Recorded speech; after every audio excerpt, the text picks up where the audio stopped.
here to present the marketing project of Amy Restaurant Chain. So before we do that, let me introduce to you first our group members. Yours truly is Janet, Sharmila, Tara, Rita, Sadia, and Afia.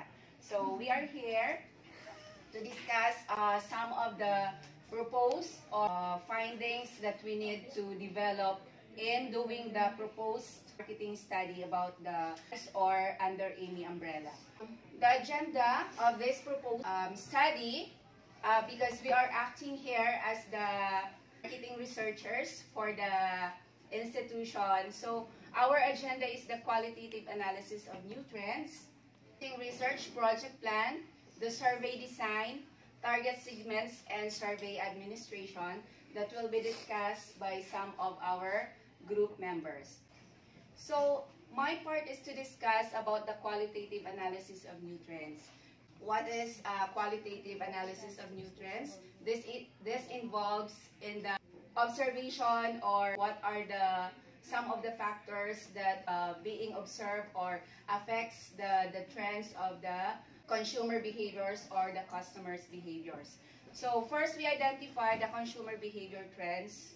So when we say consumer behavior trends, this is all about how the customer reacts, products or services of the brands under the Amy umbrella. So that is our part on how we are going to study it, in order to give solution to the problem of the company. So secondly is emerging food trends. Because as we all know that nowadays, different group of peoples have different priorities in terms of food preferences, right? So it depends on the age bracket. Because as we know that millennials, aging, I think from 15 to 25, they are most likely liking those foods that pacify their satisfactions or cravings, like in sweets, fast food restaurants, and it differs from the age bracket from 26 to somehow like that, from 26 to 35.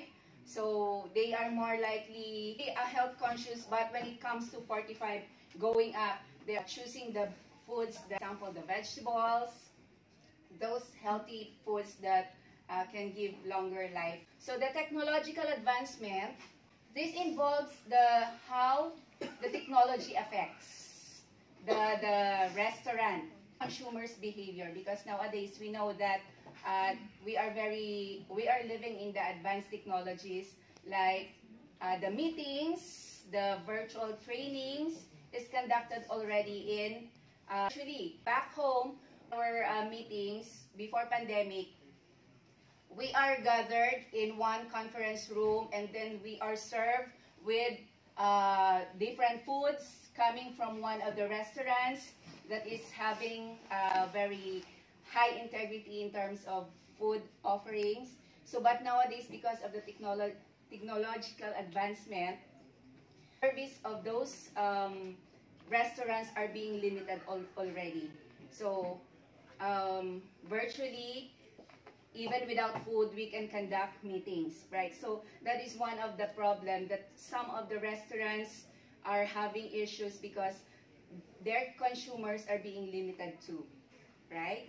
So next one is the sustainability and ethical considerations. So as we know that the government, as much as possible, they are promoting the economical sustainability or social responsibility. So sometimes I've heard, like here in Canada, that is giving some incentives to the businesses, the restaurants that having very low carbon emissions. Another issue of some establishments on how they can adhere expectation of the government or of the community. The transportation, utilization of public, instead of having many more cars on the roads.